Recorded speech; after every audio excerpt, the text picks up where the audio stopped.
So I decided to make a series of videos where I explain all the steps I take for the Titanic Survival Prediction project, which is in Kaggle, and it's a very interesting project to work. The sole purpose of this video or series of videos is to only cover the exploratory data analysis. I'm not gonna be diving too deep into building the predictive model. As a matter of fact, I'm not gonna touch that topic at all. I'm just gonna focus on the EDA, and because I think it's just an important topic that some people tend to overlook or ignore. And I myself was that kind of person, because I used to think, why would I make all this analysis, and why would I look into the features when at the end I'm just gonna throw all that data into the model and just feed the model with that, which by the way is wrong, because after we make EDAs we select with features we want to feed the model with. But I figured that, and I did some research, and I figured that EDA is more important than we think, because thanks to EDA we can discover patterns, which is really important, that help us understand the why behind the data. So every time the model gives us like certain results, we are no longer like, why did the model did this? Oh, it's because the algorithm says so. But rather it's because we know and we understand the data, and we will be able to explain. Also, EDA can help us to detect potential issues like data leakage, which is something really important. And it helps us understand how we can handle missing values and also outliers. So there are a lot of benefits from doing a throughout exploratory data analysis. Okay, so let's start by quickly overviewing the dataset.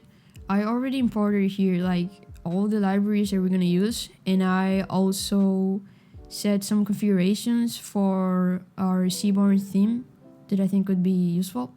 So I'm gonna start by quickly just looking at the dataset and how the data is shown or represented. So I'm gonna load the dataset. So with pandas here, I think it's a CSV file.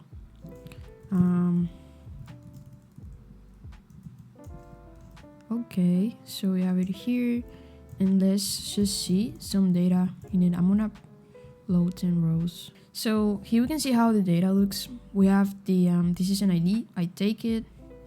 This is a passenger ID, survived, P class, name, sex or gender, age, sibling spouse, barge, ticket, ferry cabin, and embarked.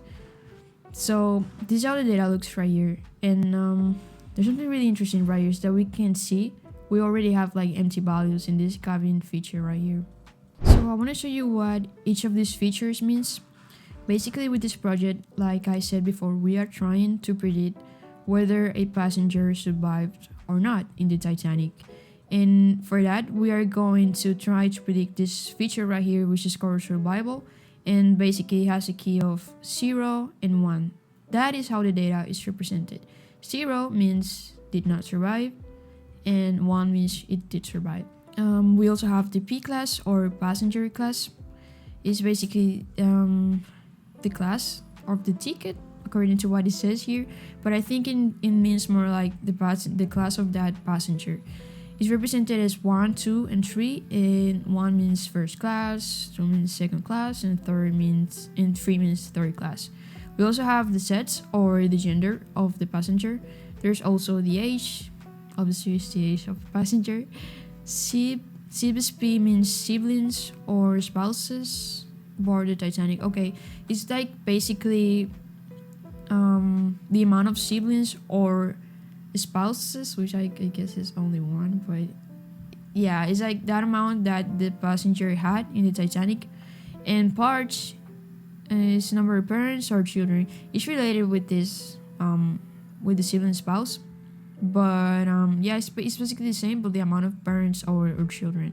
And then we have ticket, this is the number of the ticket, and there's fare, which I did some research on this one, and the other one, the one that goes after that. But I think fare means basically the amount of money that a passenger paid for a specific ticket. Okay, so only by seeing this, we can make a hypothesis that maybe fare is somehow related to P class, because we know passenger class means like the status, like economic class of the passenger, and then fare means the amount of money that the passenger paid for a ticket. So the higher the class, probably the higher the fare. And yeah, so cabin, it basically means like the location of that passenger within the Titanic. This is a really interesting feature. I don't know if that'll be the case, but I'm thinking that based on the location of that passenger in the Titanic, some passengers may have had like a closer proximity to lifeboats, and that is something very important to take into account when we are trying to predict the survival. So I think it could be an important feature, but we still have to look into it. So we also have the embark. This is the last feature in our dataset. The embark means the city that a passenger embarked from. So basically the data is represented with C, Q, and S. C means Cherbourg, is a city in France. We also have Q, which stands for Kingstown, and S stands for Southampton. That is basically the data that we have. And now that we know what each feature means, I think we also need to know which data types they are. So for that, I'm going to get rid of this, and let's just print the info for each feature. Okay, first of all, we see here that we have 891 entries, meaning 891 rows or records, or passengers in this case. And we have 12 columns, or 12 features. One of them is the survived, or our target variable. And these are the data types of each feature. We have the passenger ID, which I think will be very useful for the modeling part. And we have the survived, which is our target variable, so we see an int because it's 0 or 1, and so on. We have P class. We know that we have the first, second, third class is represented by numbers, even though it's not a numerical feature, it's a categorical feature, but it's represented with numbers, so it is encoded. And we also have the name and the sets, which are strings, obviously.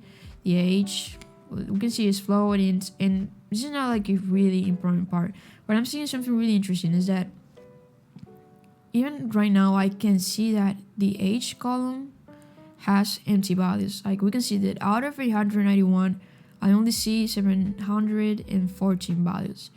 And we also see that, okay, cabin has a lot of missing values as well, only has 204, that's a lot. And the embarkation or embarked has 2 missing values.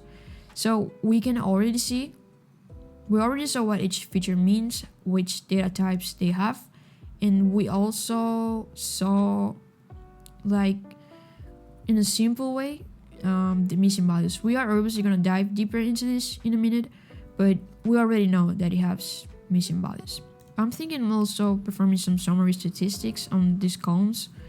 We do this with the describe. By the way, this is only showing me like the numerical features or the ones that are represented with ints or floats. We can see the count of each feature is basically the amount of time it appears. We have the maximum value and the lowest value. I think it's really interesting here with age that the maximum value is 80. It's someone very in an advanced age. And we also have the minimum age is 0.4 or whatever. It must be like a baby. And another feature, another thing I consider really interesting is standard deviation, because it can tell us like how much spread out or scattered the data could be. And in the case of age, we can see that the standard deviation is lower than the mean. So this might mean that the data in this column, like the ages, have a lot of variability, and maybe they're not that spread out, but it's still a significant level of spreadness. I don't even know if that's a word. So you also have the FAIR. The FAIR is highly spread out. It's even higher. The standard deviation is even higher than the mean. So let's save that part here, and let's also perform summary statistics to the categorical features or the ones that are strings. So I'm gonna do this. So we can see the count, unique values, stop, frequency. So something I'm seeing here is that the cabin feature, you see this part where it says unique is the amount of unique values within that column. In cabin, out of 204 has 147 unique values. So that's like a very high cardinality. And also that happens as well with ticket. It has many unique values. I also think that name, well, it's not gonna be like a very useful feature. Like, what can you do with the name? So yeah, so far we've seen that cabin has a lot of missing values and it has a very high cardinality. So that makes us think, even for now, like, is this feature something useful for the model? Is it data that could be good to feed the model to? Like, a lot of cardinality and a lot of missing values, that's something that we either have to handle, or we might end up dropping this column if we cannot find a way to fix all this. But as for now, we can see that it doesn't have a good look into it. I really had hopes that this cabin feature was gonna be very useful for the hypothesis that we had in the beginning, but it might not. So there's that. So far, this is what we have. Our dataset contains 191 records, 12 features. Survival will be our target variable. We have missing values in age, cabin, and embarked, and some features represent high cardinality, which requires further investigation. The reason why high cardinality might be a problem is that, as the name implies it, cardinality means that within a single column there are a lot of unique values. The fact that it has high cardinality might lead the model into not finding actual patterns, because all the data is basically different. So the model will not be able to find patterns, and that might lead also to overfitting, like the model trying to memorize all the data. So that's why high cardinality is a problem, and why we need to find a way to deal with this cabin feature in some other way. And that's why we included that, just like it says here, raw versions of this variable might not be ideal, but with feature extraction or with feature engineering, we could reveal useful information. So now we're going to proceed with making an analysis of those missing values that we identified a while ago. We already know that it's cabin, age, and the embark column, but let's see that more clearly here. So what I want to do now is I want to create a data frame that contains the columns with missing values, the count of missing values, and also the percentage of those missing values within the dataset. So I'm gonna go create that, and I'm not going to try to explain the code because that's not the purpose of the video. So I'm just gonna make the code, and then after I finish and I can show you the data frame, we'll go on. We'll keep talking about it. So I'm just gonna do that now.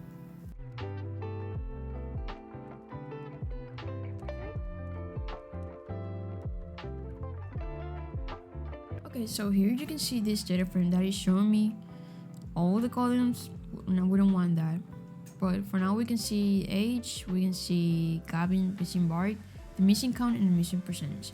So what I'm gonna do is that I'm gonna subset that data frame so it only shows me the columns that actually have missing values, not all of them. Here I can show you, we have the results. We have the cabin column, which is the ones that had the most missing value count. It has this 187 missing values, and this is the percentage it occupies. This also age and embark. We can clearly see the data here, what it means only with this data frame, but I think that only for the EDA report like if we want to save this report or this notebook for the future, it'll be really useful or really nice to also have a visualization that we can quickly reference and maybe see this data even faster. So I'm gonna create that visualization now. Okay, so you can see the visualization. You can see that Karim has more than 70% missing values, Age has 20 missing values, and Embark you can barely see it because it only has 2, so it's not a big amount. So what can we do with these missing values? Basically, I was thinking with Karim, as it has 2 missing values, like most of the 50% missing values. What we can do with Karim is just drop it. We're just gonna drop it, or we're either gonna drop it or use that column in a different way with feature engineering, and that depends on the impact that that column has with survival. But for now, we might just drop that column. Age seems to have almost 20% of missing values. So what we're gonna do with this column is that we're probably gonna impute the data, the missing data. We're gonna impute it with summary statistics, like maybe the median or the mean. But we're gonna do it by groups because I think it's more appropriate.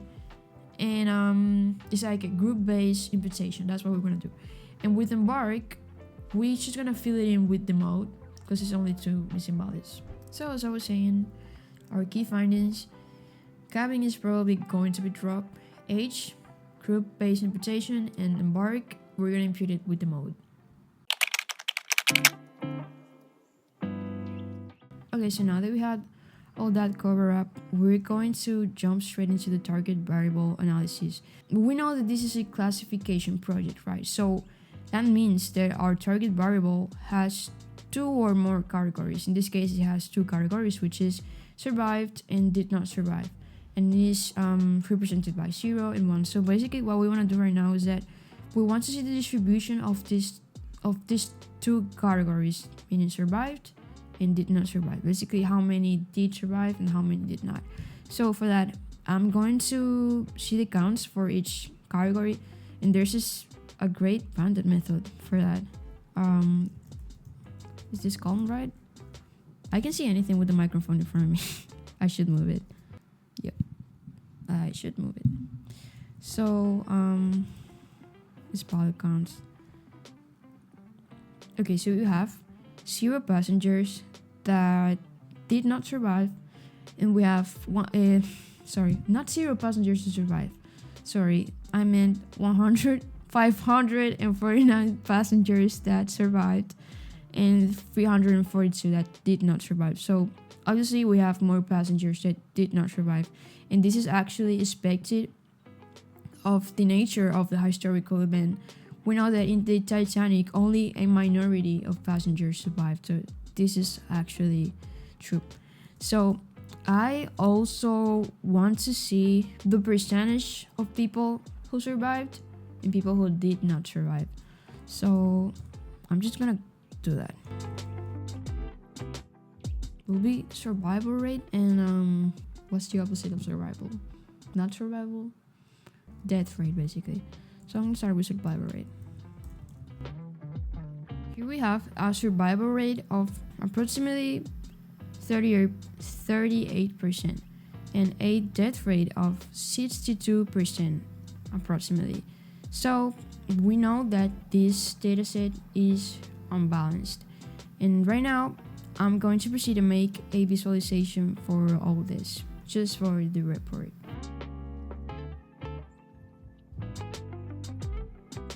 This is the people who did not survive and people who survived. We could actually add annotations, but I'm gonna omit that part for the purpose of the video, and I'm gonna save it for the report.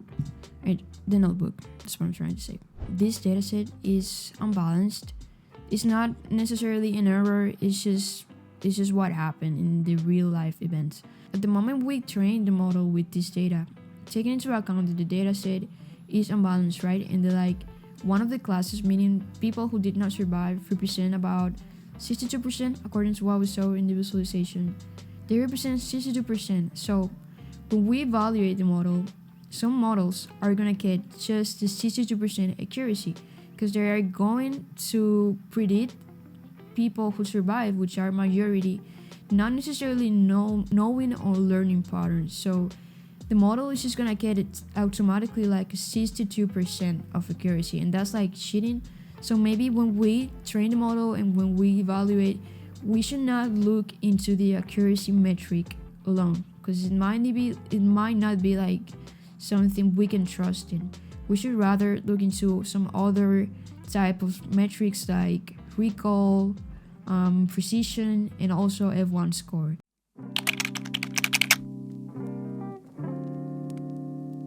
So now we're going to proceed with the univariate analysis. This is a part when we basically see the distribution of the data across different features, both categorical and numerical features. So we're gonna answer questions like how does our data looks, how is distributed, which values tend to be more frequent in certain features, and do we have like extreme values or outliers, or maybe even see this if the data is skewed or if it is symmetrical. So for that, I'm going to divide this univariate analysis between numerical features and categorical features. So I'm going to start with the numerical features, and I'm going to create a list that contains these columns. So I'm gonna name it like this. And I think and we know that the numerical features are age, fair. I kind of forgot about them. I'm just gonna go check them out real quick. Let's see. And when I say numerical, I don't mean like they're in type, they're in type, because we know the P class is an in type variable, but it is not a numerical feature, it is categorical. So I'm meaning the numerical features. So they are, survive is numerical, but we are not. Well, survive is more like the target variable, and it's actually a categorical feature if you think about it, because this is a classification project. But we are not gonna touch the target variable, so survive is off the chart. Age, we have age, sibling, spouse, barge, alright, and we have fair. So those are our numerical features, and I'm gonna write them here. Have age, fair, sibling, spouse, and barge. It'll be different also to divide this univariate numerical analysis, because I think, or I know that age and fair differ from sibling, spouse, and parts. Like you can see here. I don't know why I put that thing with the info method, but okay, we can see here that sibling and spouse are discrete variables. You don't have like one parent and a half. Like it's not continuous, it's discrete, it's a discrete variable. And in the case of age and fair, they are continuous features because they are decimals. So I'm gonna divide those two categories, meaning that I'm gonna make his plots for age and fair, which are continuous, and I'm gonna make count plots or bar plots for the sibling, spouse, and barge, because it'll look cleaner and I think it's more appropriate. So I'm gonna go with the his plots now. So I'm also gonna add like some vertical lines that are gonna be the mean and the median, just to see which one is more appropriate for our data distribution. Okay, so I'm gonna open this up in a new window. So we have our age distribution and our fairness distribution. So we can see that in both cases, the data is not symmetrical. And I don't only know that by the way it looks. You can see that that most data is concentrated on the left part, and that it has like a tail that spreads out all the way to the right corner. But it's not only that. We can also see that the mean and the median in both cases, I don't know why it doesn't let me drag it, but in both cases the mean and the median are different, and that means that the data is skewed, meaning it's not symmetrical. When the data is symmetrical, both the median and the mean are supposed to be the same because they are centering measures, like they are the same. But with asymmetrical data, they are not the same. So that's one thing to take into account. In the case of age, you have an age label and an age label here too. Let's ignore that. But in the case of age, we can see that most passengers are concentrated between the 20 years old and let's say 30 or 20 years old and 30. That's like where they are mostly concentrated, and the median prove that because it's almost 30. Like we can round the median to 30 or the mean. And in the case of fare, most people pay low fares, meaning less than 100, and then from 100 and on we have like very few people. We have one single person that paid 500 for a fare. That's like a lot. But yeah, the data is asymmetrical. How do we know that it is asymmetrical? Just by looking at the mean and the median. Symmetrical data, the mean and the median are the same. When they are different, it's because there are stream values that are pulling one of the measures. In this case, stream values tend to affect the mean. You know that the mean is summing up all the values or adding up all the values and then dividing them by the amount of values that we have. So naturally, the mean tends to be affected by outliers or stream values because they all need all values. But in the case of the median, is not affected because the median only cares about position.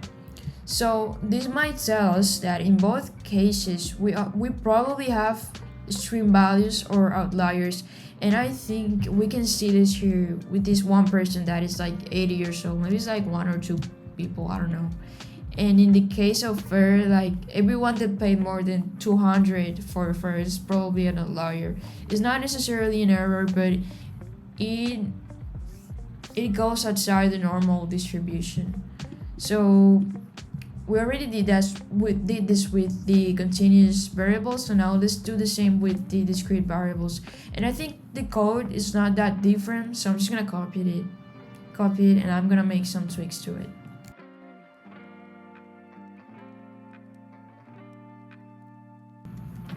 Okay, we have the distribution of sibling spouse and parts, and just like our continuous variables, we can see that the data is also skewed. It's right skewed, and the mean and the median are obviously different, just slightly though. They're not that different with the other visualizations, and we can see that in both cases, either parts or sibling spouse, the passengers travel alone or with only one or two family members as much. So that'll be like the normal thing, but very few amount of passengers travel with larger families, meaning more than 5. And now, like we said earlier, we probably have outliers. So let's make bots plots to really prove that.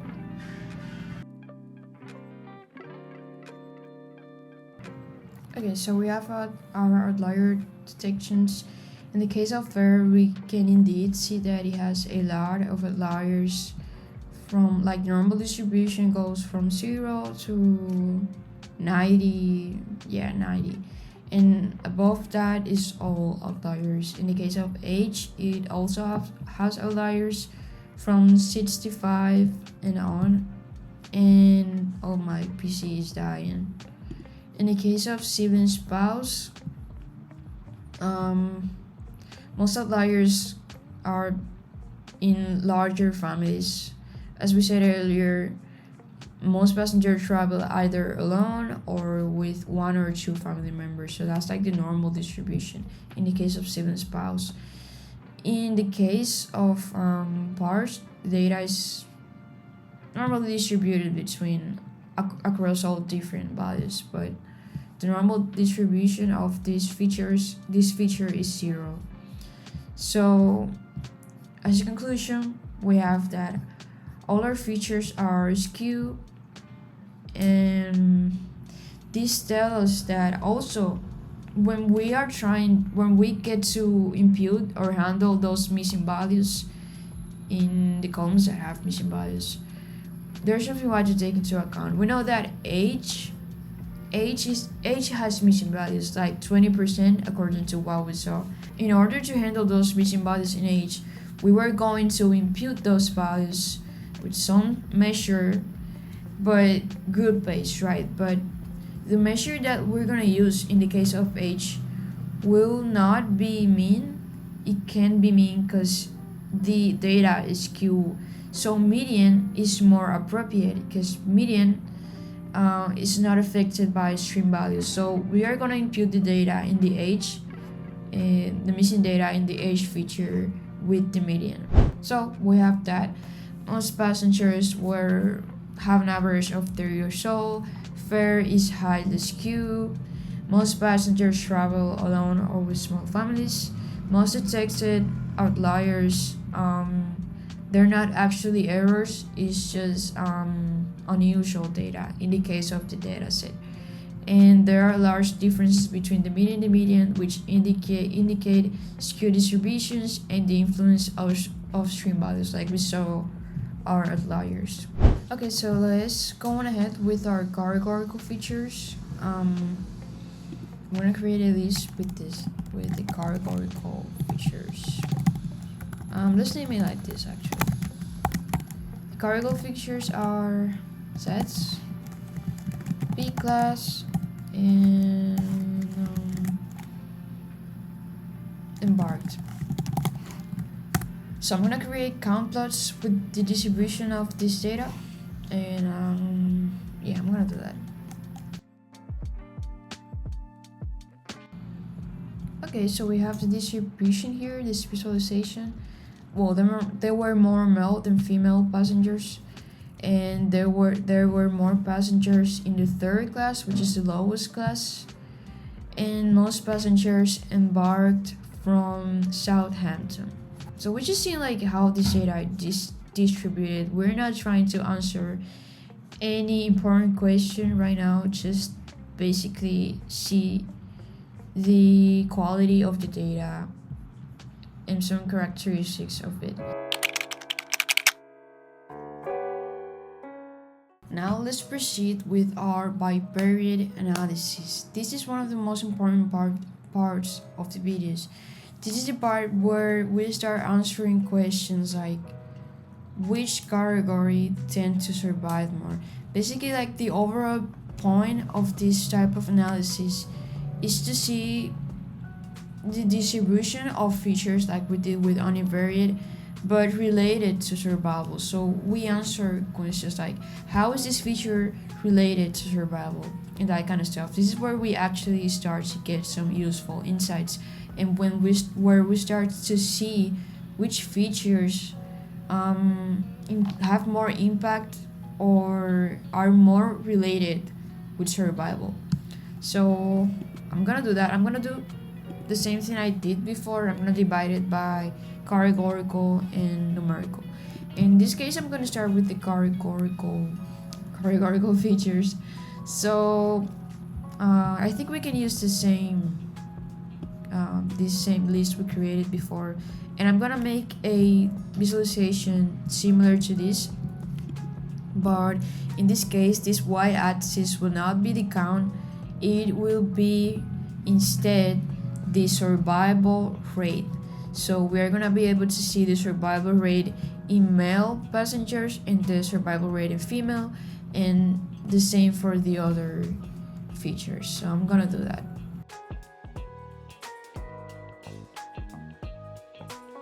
Okay, so pretty much what I did is that I first created the survival rate variable here. What it does is that it groups the data by this call variable here. This call variable basically means the current iteration that contains the features in this list. So first, in the first case, it's grouping them by sets, and then it's using the survive and calculating the mean. So it's calculating the survival rate, and it's doing the same thing for the other categorical features, which are passenger class and embark. So here we have the visualization, and we can see that even though most passengers were male in the univariate analysis, like we saw here, even though most were male, the ones that survived the most were female. And there's a huge difference between survival in female passengers and male. So that can already tell us that sets is a very important feature, like just by looking at this visualization right here. And in the case of class, we can see that most people who survived were in the first class. Probably these people have more privileges, more access to lifeboats and that kind of stuff. And there's also a difference between the first class and the other classes. Like between the first class and the third class, there's a huge difference. So P class is probably another very important feature. And in the case of the embark, meaning the city where each passenger embarked from, we can see that most people who survived were those that embarked in Cherbourg, that city in France. And I did some research in this, and most people from the first class were or embarked from this city. So embarkation and P class are probably related, and even just by knowing that the difference between these categories in embark, the impact it has is lower than the ones that P class and sets have. So in this case, we're gonna focus on rate, on sets, and P class. And I want to make a multivariate analysis just with these two variables, with sets, P class, and then with survival rate. So we're gonna put all those three variables in just one visualization.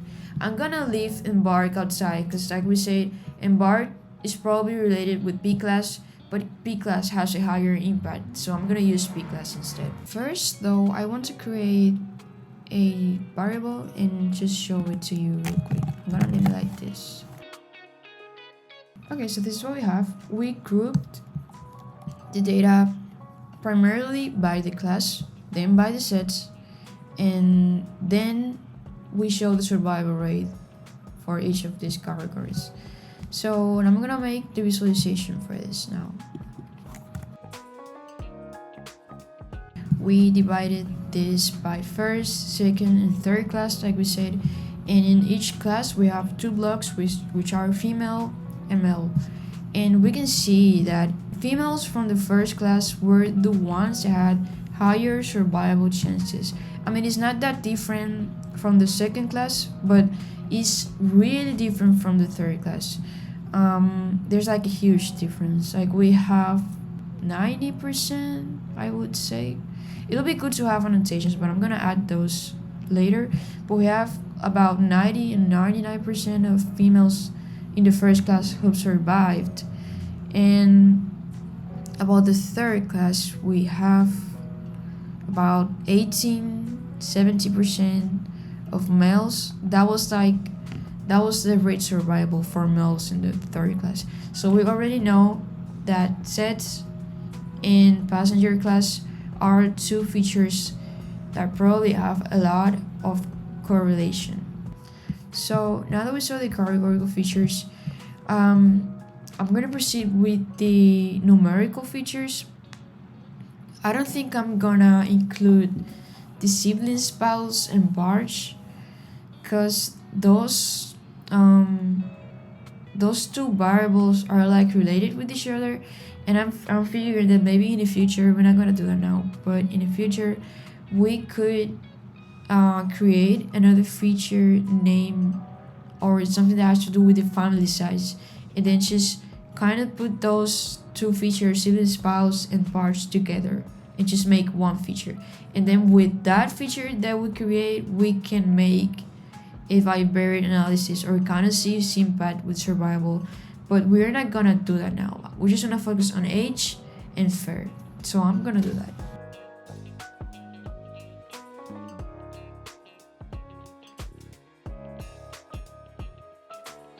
So we can see in both visualizations, but mostly the his plot, that across all different ages we have people who survived and people who did not survive.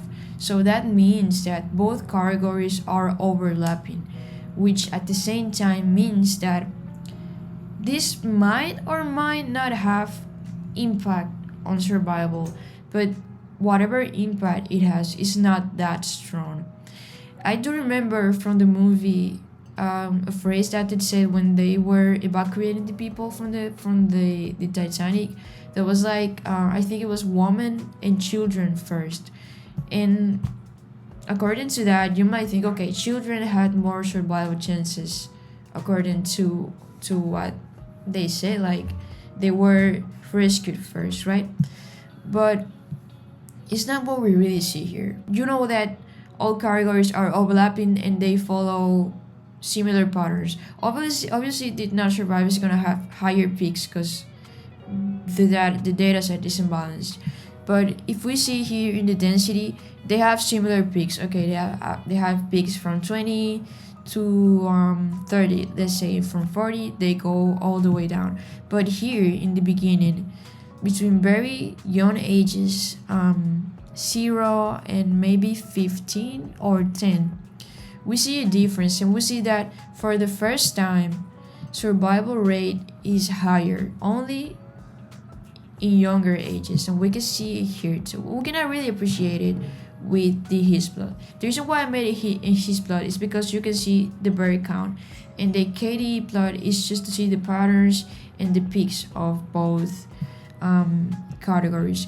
But what we can say from here is that age has a slight impact on survival.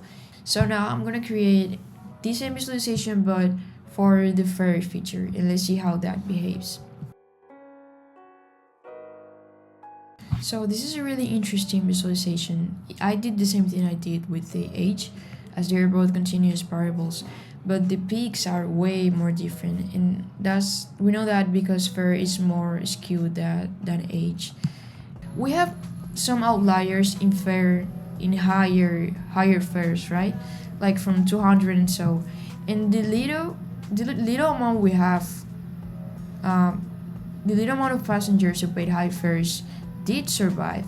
So that in the ones that did not survive, most were in low fares. So fares has importance with this, as we know that fare correlates with P class. This only proves this point stronger, is that P class is a very stronger feature according to what we see here in fair. We're obviously gonna prove that correlation between fair and P class later on, but for now we can just see how it behaves and its importance. We have that age distributions between survivors and not survivors show a strong overlap, meaning that there might not be like many patterns for the model to have, but it does have a slight impact. Younger passengers appear to have slightly different survival patterns, as we saw here in early ages, and fair distribution and density by survival proves the importance of the passenger class. Now let's make our last step, which is the correlation analysis.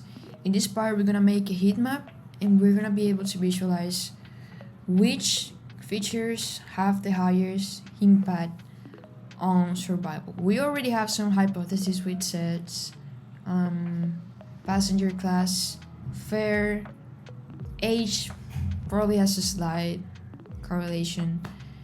And we also want to prove if there's correlation between fare and passenger class. Also between passenger class and embarkation, I think is something sorry, here we forgot to mention. Okay, so now let's do this. I'm gonna create a correlation matrix like I said, but I'm gonna do it with numerical features because heat maps only work like that, and correlation matrices too. So I'm gonna do it with the numerical features. I'm gonna name this numeric df. Basically, I'm gonna make a copy of all the original data frame with the numerical features and into that new numeric data frame. So let's just subset that is age, fair, civilian spouse. We are gonna use it just to quickly see something. We're also gonna use the target variable because we obviously need it to calculate the correlation. That's what we're looking for. So I'm gonna say survived. And P class is categorical, but it has int types, so we can use it for this purpose. And passenger class is a very important feature, so we are definitely gonna use it for this analysis. Big P class. And then let's make a copy. So let's print this, let's see how it looks. Okay. I didn't put any correlation yet. It's just the data frame. But let's create a new feature for this new data frame that we have. We're gonna name it sets just the way it is. And let's just encode that. Okay, so here's our sets encoded feature. So yeah, now let's create the correlation matrix with this.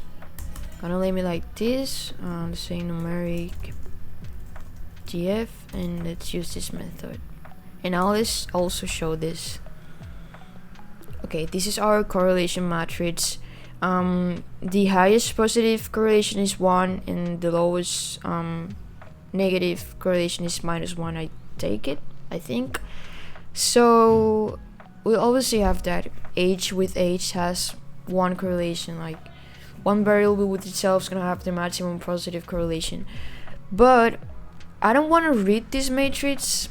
I don't want to dive too deep into it. I'd rather just read the heat map that's gonna contain this data. So let's focus on that for now. I'm gonna create a heat map.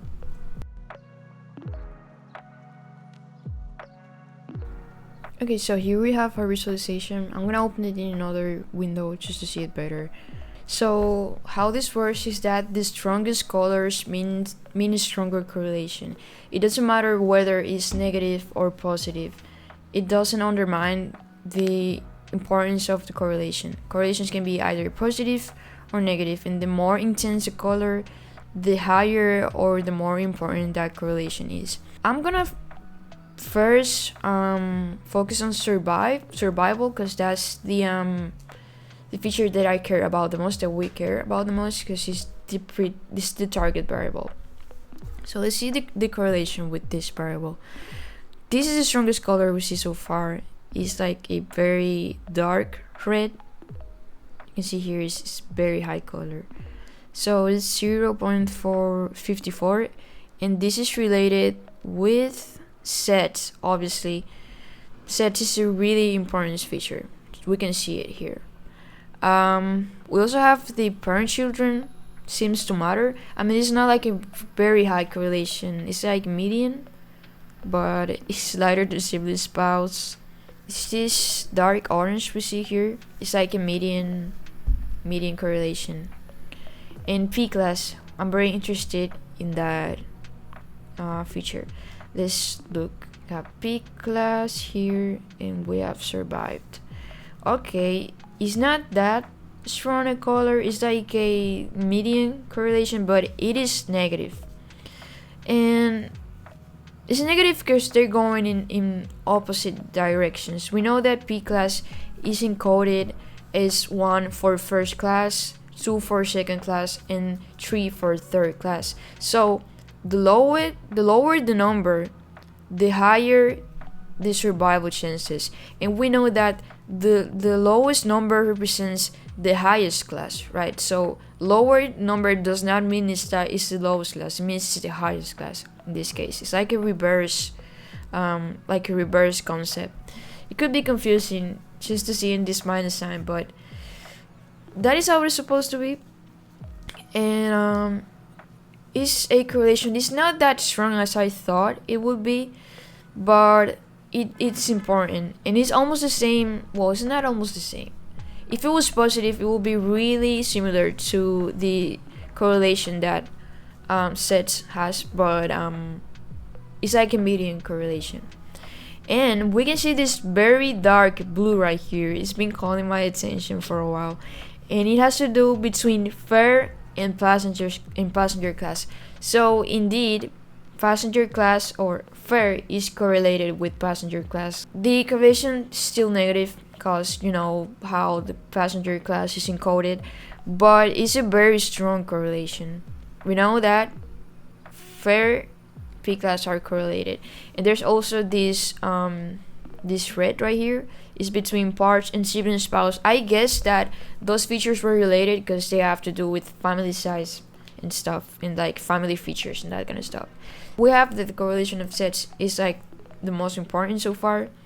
We also have the passenger class and survived. I think those are the ones that concern the survived feature and like the hypothesis we have about the correlation between passenger class and fare. So now that we have reached the end of this video or series of videos, and after all the analysis that we made, in the way that we looked at the data, we can conclude that survival in the Titanic was not something random, but rather something that combined by different factors like gender or social class, socioeconomic factors in general, and also like demographics. All those factors kind of like pile up, and together they shape the probability chances of survival for each passenger. So it was not something random, and thanks to this EDA, we were able to understand the story behind this data. What we want to do in the future is that based on these findings that we have, we want to figure out what features we might engineer, like do some feature engineering by figuring out how data can be extracted or removed. Also, we already know how we're gonna handle the missing values, and we're just gonna do that before we jump into building the actual predictive model. I'm also gonna be sharing with you the presentation with all the findings that I was showing you throughout the video, and I'm also gonna share with you the repo that contains this the Jupyter notebook with the report for the EDA. So yeah, that was it for this video, and I hope this might have been helpful for anyone who's starting in data science, as it was helpful for me as well, because I'm also starting in this journey. So yeah, like I said, I might or might not record more videos, but until then.